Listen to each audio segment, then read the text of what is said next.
श्री शिवाय नमस्तु भयम। दोस्तों, जैसा कि आप सभी लोग जानते हैं कि 8 मार्च 2026 यानी रविवार को पड़ रही है चैत्र महीने की शुक्ल पक्ष पंचमी तिथि। और दोस्तों, यह वह तिथि है जो चैत्र महीने में पड़ने वाली सबसे बड़ी तिथि है, क्योंकि यह रविवार के दिन पड़ रही है और इसका बहुत ही बड़ा और विशेष महत्व होता है। पूज्य गुरु जी ने कहा है कि अगर कभी भी मौका लग जाए और चैत्र महीने की पंचमी तिथि रविवार को पड़ जाए तो आप लोगों को 7 चावल के दाने वाला उपाय तो अवश्य ही करना चाहिए। इन दोनों का संयोग बहुत कम आता है और इसी के साथ में गुरु जी ने अपनी शिवपुराण कथा में बताया है कि इस दिन आपको 7 चावल के दाने वाला उपाय तो आपको अवश्य ही करना चाहिए, क्योंकि ऐसा दिन पूरे साल में सिर्फ एक ही बार आता है। और दोस्तों, आप सभी लोग जानते हो कि रविवार पंचमी तिथि का अगर सबसे बड़ा कोई उपाय है तो 7 चावल के दाने वाला उपाय है। तो इस रविवार पंचमी तिथि के दिन आप लोगों को इस 7 चावल के दाने वाला उपाय को जरूर करना है। बहुत सारे लोग होंगे जिन लोगों ने इस उपाय को ना किया हो, मतलब पूरा महीना निकल गया, उन्होंने किसी भी दिन इस 7 चावल के दाने वाला उपाय को ना किया हो। पर दोस्तों, आपके पास एक आखिरी मौका बचा हुआ है जो कि 8 मार्च के दिन है। तो इस दिन आप लोगों को इस वाले उपाय को जरूर कर लेना है। भले ही आपने पूरे महीने भर इस उपाय को ना किया हो, पर अगर आपने इस चैत्र महीने के रविवार पंचमी तिथि के दिन अगर इस वाले उपाय को कर लिया तो आपको इस उपाय को करने का वह फल मिलेगा जिसकी आपने कभी कल्पना भी नहीं करी होगी। इसीलिए आप लोग इस वाले उपाय को एक बार जरूर कर लेना है ताकि आप लोगों के हाथ से यह मौका ना जा सके और आपको इस उपाय को करने का फल मिल सके। दोस्तों, यह उपाय पंडित जी ने अपनी अभी की ही श्री शिव महापुराण की कथा में बताया है, जिस उपाय को आज हम आपको बहुत अच्छे से समझाने वाले हैं। इस वीडियो को देखने के बाद इस उपाय को के लिए आपको कोई और वीडियो को देखने की जरूरत नहीं पड़ेगी। तो चलिए दोस्तों, उपाय को शुरू करते हैं। देखिए, यह इस चैत्र महीने के रविवार पंचमी तिथि के दिन यह इतना खास होता है, इतना महत्वपूर्ण होता है। देखा गया है कभी कभी बड़े बड़े पूजा पाठ अनुष्ठान से जो मनोकामना पूर्ण नहीं होते, वह चैत्र महीने के रविवार पंचमी तिथि के दिन एक छोटे से उपाय करने से ही आपकी मनोकामना हो जाती है। और बहुत सारे लोगों ने इस उपाय को किया भी है और उनको इस उपाय को करने का फल भी जरूर मिला है। अगर आप लोग भी इस उपाय को करना चाहते हैं तो आप इस उपाय को पहले अच्छे से समझ लेना, सुन लेना, उसके बाद करना। आपको इस उपाय का फल जरूर मिलेगा और इस उपाय को कर लेने से आपके घर में चाहे किसी भी प्रकार की दुख और समस्या क्यों ना चल रही हो, आपको उसका कारण भी नहीं पता है कि भाई यह समस्या किस कारण से चल रही है। कुछ भी कारण हो सकता है, जैसे पितृदोष हो सकता है या किसी भी तरह का मंगल दोष भी हो सकता है। तो इस दिन आप लोगों को यह वाला उपाय कर लेना है। यह एक ऐसा उपाय है जिस उपाय को अगर किसी विशेष दिन पर किया जाए तो भाई उस विशेष दिन का जो है वह तो हमें मिलता ही मिलता है, पर हमने उस दिन पर इस उपाय को किया है तो हमें उससे भी बड़ा फल मिलता है और फल बहुत जल्दी मिलता है, क्योंकि आप इस उपाय को बहुत ही बड़े और विशेष दिन पर कर रहे हो।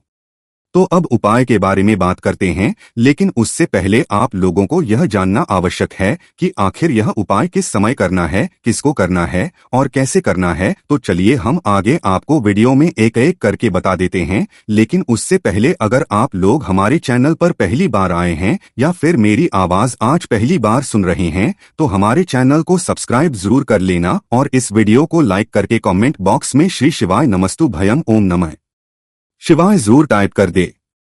तो दोस्तों, इस 7 चावल के दाने वाला उपाय को हमें इस रविवार पंचमी तिथि के दिन कैसे करना है, किसको करना है, किस समय करना है और कहां पर करना है, ये सारे सवालों के जवाब आपको इस वीडियो में मिल जाएंगे। और जो यह वीडियो देखेगा भाई, उसको 7 चावल के दाने वाला उपाय जरूर करना चाहिए, क्योंकि इस दिन एक चावल के दाने का भी बहुत ही बड़ा और विशेष महत्व होता है। और जब बात आ जाए 7 चावल के दाने वाला उपाय की तो ये सोने पर सुहागा वाली बात हो जाती है और यह एक बहुत ही बड़ा उपाय हो जाता है इस रविवार पंचमी तिथि का। तो अब दोस्तों, इस 7 चावल के दाने वाला उपाय को आखिर करना किसको है, सबसे पहले हम लोग वह बात जान लेते हैं। तो देखो, घर की जो बड़ी माताएं बहनें होती हैं, उन माताओं बहनों में से कोई भी एक बड़ी माता बहन इस वाले उपाय को कर सकती है। और दोस्तों, अगर आप चाहें तो अपने घर में से सभी सदस्यों को भी इस उपाय को सकते हैं। अगर किसी व्यक्ति की खुद की कोई मनोकामना है, खुद की कोई दुख और परेशानी है जो कि वह अपने लिए ही करना चाहता है इस वाले उपाय को, तो वह खुद अपने लिए भी कर सकता है। बाकी अगर कोई घर में से ऐसा है जो कि अपने पूरे घर परिवार की सुख और शांति के लिए यह वाला उपाय करना चाहता है तो भाई वह भी कर सकता है, उसमें भी कोई दिक्कत वाली बात नहीं है। कहने का मतलब यह है कि इस उपाय को हर एक सदस्य भी कर सकता है और पूरे घर परिवार के लिए घर की बड़ी माताओं बहनों में से कोई एक माता बहन भी कर सकती है। माताएं बहनें अगर घर में उपस्थित ना हो या वह यह वाला उपाय ना कर पा रही हो तो फिर घर का कोई बड़ा सदस्य भी इस 7 चावल के दाने वाला उपाय को कर सकता है। चाहे फिर वह पुरुष ही क्यों ना हो, उसमें कोई भी दिक्कत वाली बात नहीं है। अब दोस्तों, जो अगला प्रश्न निकल कर आता है वह यह आता है इस उपाय को लेकर कि आखिर इस उपाय को हमें किस समय करना है, सुबह के समय करना है कि शाम के समय करना है। तो देखो, इस वाले उपाय को आप लोग सुबह के समय भी कर सकते हो और शाम के समय प्रदोष काल में भी कर सकते हो। अब अगर आप पूछो कि भाई सबसे उत्तम समय कौन सा रहेगा इस 7 चावल के दाने वाला उपाय को करने का, तो हम आपसे बस यही कहेंगे कि इस उपाय को आप सुबह के समय करेंगे तो ज्यादा बेहतर होगा। बाकी अगर प्रदोष काल शाम के समय भी करेंगे तो भी अच्छा होगा, उसमें कोई भी दिक्कत बात नहीं है। तो अब दोस्तों, जो अगली सबसे बड़ी और महत्वपूर्ण बात आती है वह यह आती है कि सुबह अगर हम उपाय को करेंगे तो हमें कितने बजे से लेकर कितने बजे तक के बीच में करना है, और शाम के समय प्रदोष काल में करेंगे तो हमें कितने बजे से लेकर कितने बजे के बीच में करना है। तो देखो, सुबह जितनी जल्दी हो सके आप उपाय को करने की कोशिश करना। बाकी अगर किसी कारणवश लेट भी हो जाओ, थोड़ी देर भी हो जाए, तो 10 या 11 बजे तक भी उपाय कर लेना, पर 12 बजे से ज्यादा देरी ना हो, ठीक है। इस बात का ध्यान रखना। उसके बाद में दोस्तों, अगर शाम के समय प्रदोष काल की बात करें, प्रदोष काल का जो समय है होता है वो शाम के 6 बजे से शुरू हो जाता है। मतलब शाम के 6 बजे से लेकर 7 बजे के बीच का जो समय होता है ये समय प्रदोष काल का समय होता है। तो आप इस उपाय को 7 या 8 बजे के बीच में भी कर सकते हो। मतलब शाम के 6 बजे से रात 8 बजे के बीच में आप कभी भी इस वाले उपाय को कर सकते हो, उसमें कोई भी दिक्कत वाली बात नहीं है। देखिए दोस्तों, एक एक करते हुए हम उपायों को समझेंगे। सबसे पहला उपाय बहुत ही आसान सा उपाय है। देखो, यदि आपको ऐसा लगता है कि बाबा आपकी सुन ही नहीं रहे हैं, बाबा आपकी मनोकामना परिपूर्ण कर ही नहीं रहे हैं, आपने कई उपाय कर लिए, आपने इच्छाएं महादेव के सामने रख दी, लेकिन आपकी मनोरथ जो है वह परिपूर्ण हो ही नहीं रही है, और आप चाहते हैं कि वह मनोरथ जो आप कई दिनों से बाबा से मांग रहे हैं वह परिपूर्ण हो जाए, तो आपके जीवन के दुख तकलीफ है ये सब दूर हो जाए। देखिए, हो सकता है आपके घर में कोई कोर्ट केस चल रहा है या आपके घर में बहुत ज्यादा लड़ाई झगड़े चलते हैं, तो आपके घर में अगर शांति नहीं है, आपके घर में धन की कमी है, धन की वजह से आपके घर में बहुत ज्यादा लड़ाई झगड़े चल रहे हैं, तो आपकी तकलीफ दूर होने वाली है। स्वयं नंदी जी वाला यह विशेष उपाय है। नंदी जी के कान में कुछ बोलना है, नंदी जी के कान में इस प्रकार से बोलना है और आपकी मनोकामना परिपूर्ण हो जाएगी। देखो, क्या क्या चीजें को लेनी है पहले ये समझ लीजिए। आपको लेना होगा एक बेलपत्र। बेलपत्र तीनों पत्ती होनी चाहिए, कहीं से भी खंडित नहीं होना चाहिए, ठीक है। बेलपत्र के साथ में आपको लेना है पीला चंदन, मात्र 1 बूंद, मात्र 1 बूंद छोटी सी टिकी आपको लगानी है बेलपत्र में, इसीलिए थोड़ा सा ही पीला चंदन आपको लेना है और इस पीले चंदन के अंदर थोड़ा सा जल मिला देना है ताकि गीला हो जाएगा, पेस्ट के रूप में तैयार हो जाएगा। आ गई इतनी बात समझ में। अब आप क्या करना है, आपको साथ में लेना है 7 चावल के दाने। महादेव आपका साथ देने वाले हैं इन 7 चावल के धनों से। अब आपको क्या करना है, भगवान शिव के मंदिर में आपको जाना है। नंदी जी बैठे हैं, नंदी जी के पास में, मतलब जो पैर उठा हुआ रहता है ना नंदी जी का, उस साइड आपको सीधे साइड आपको बैठना है। इस यहाँ पर जैसे ही बैठोगे यहाँ पर आपको बेलपत्र लेना है और बेलपत्र की जो यह बीच की जो डंडी है यहाँ पर आप मात्र पीले चंदन की 1 बिंदी लगा देनी है। पीले चंदन की बिंदी लगा दी। अब यह जो ऊपर वाली जो पत्ती है यहाँ पर एक एक करते हुए 7 चावल आपको रखना है, ठीक है। 7 चावल आपने ऊपर वाली पत्ती पर रख दिए, या देखो एक प्लेट ले जाना, तो प्लेट के ऊपर आप बेलपत्र रख देना, फिर टिकी लगा देना, फिर उसके बाद आप ये 7 चावल के दाने रख देना, ठीक है। अब आपको क्या करना है, जहां पर आप नंदी जी के वहां पर बैठे हो तो नंदी के कान में आपको आपकी जो भी इच्छा है, जो आप चाहते हैं कि महादेव परिपूर्ण करें, और नंदी जी के कहने पर महादेव आपकी मनोकामना निश्चित तौर पर परिपूर्ण करेंगे। तो आपको क्या करना है, नंदी जी को कान में आपको बोल देना है जो भी आपके दुख तकलीफ है, जो भी आपके कष्ट है, वह सब दूर हो जाए, ऐसी आपको कामना करना है। और नंदी जी के कानों में आपको बोल देना है जो भी आप चीज बोलेंगे वह नंदी जी भगवान शिव से विनय करके बोलेंगे, और नंदी जी की बात भगवान शिव नहीं टालते हैं, और इसीलिए जो भी इच्छा है, आपकी जो भी कामना है, वह आपको विशेष बोलना है, और उसके बाद आपको वहां से उठना है। ठीक है।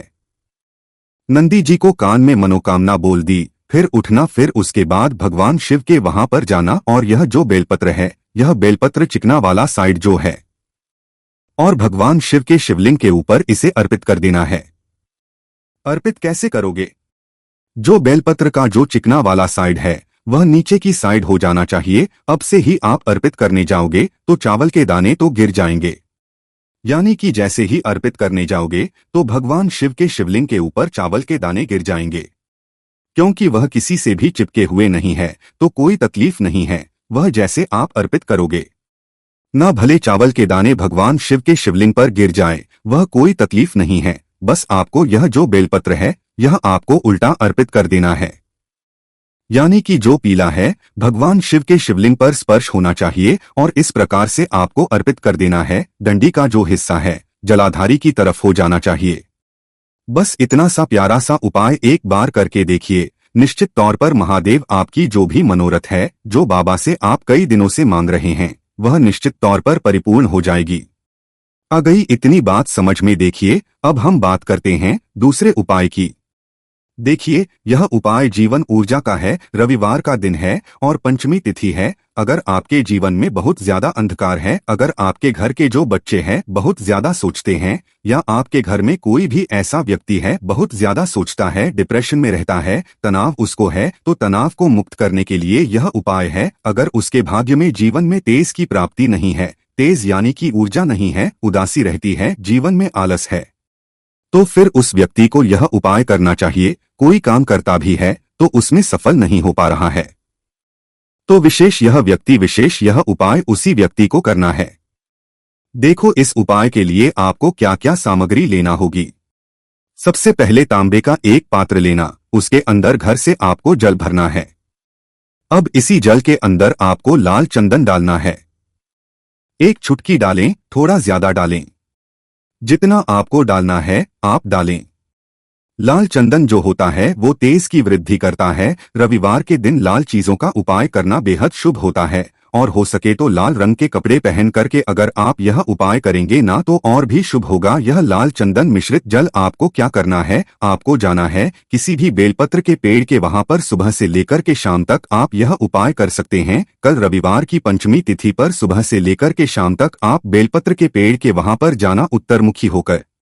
आपके जीवन के अंधकार दूर हो, जो भी आप स्मरण करेंगे। आप लेट उठते हैं, आपसे कोई कार्य बनता नहीं है, आपके जीवन में रोग बहुत ज्यादा है, तो भी आप ये उपाय करेंगे तो आपको उसका स्मरण करना है कि यह समस्या मेरी महादेव आपको दूर करना है। ऐसी कामना करते हुए आपको यह जो जल है, श्री शिवाय नमस्तुभ्यं का स्मरण करते हुए यह पूरा जल आपको बेलपत्र के पेड़ की जड़ में आपको अर्पित कर देना है। बहुत ही आसान उपाय है और यह उपाय हर कोई कर सकता है, तो यह मौका आपको गंवाना बिल्कुल भी नहीं है।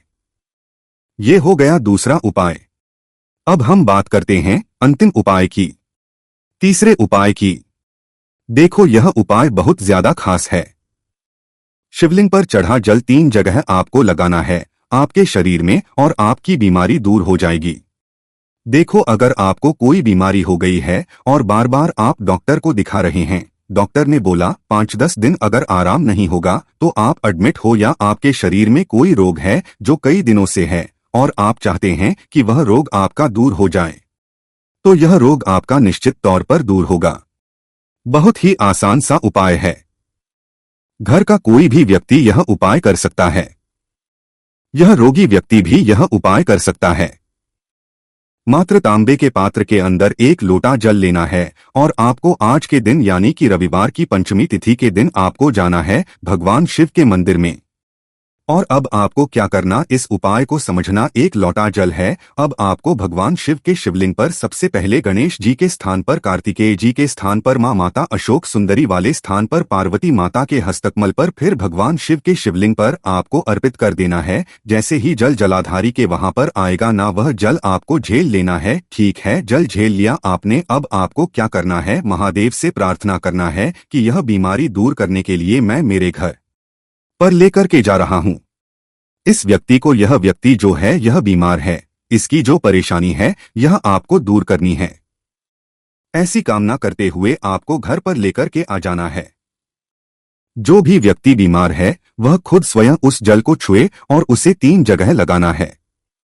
एक, सबसे पहला नाभि पर लगाना है, शिवलिंग पर जड़ जल। फिर दूसरा जो है मस्तक, सिर पर, जहां पर हम तिलक करते हैं ना, बीचों बीच में यहाँ पर आपको जल लगाना है। और तीसरा जो है सिर पर आपको जल लगाना है। देखो यहाँ पर एक चीज समझना, जब नाभि पर आप मणिपुर चक्र में आप जल लगाएंगे, थोड़ा सा जल वहां पर लगाना। फिर उसके बाद जब दूसरा आज्ञा चक्र में आप जब जल लगाओगे ना, तो 3 त्रिपूर्ण में दूर होना शुरू हो जाएगी। यह उपाय आप रविवार के दिन कर रहे हो ना, ज्यादा जल लेकर के आना, ताकि आप सोमवार, मंगलवार, बुधवार, गुरुवार, शुक्रवार तक आप यह जल का कर सको। ठीक है, लगातार 5 दिन आपको लगाना है। आपके शरीर में निश्चित तौर पर आराम आपको मिलेगा। तो दोस्तों,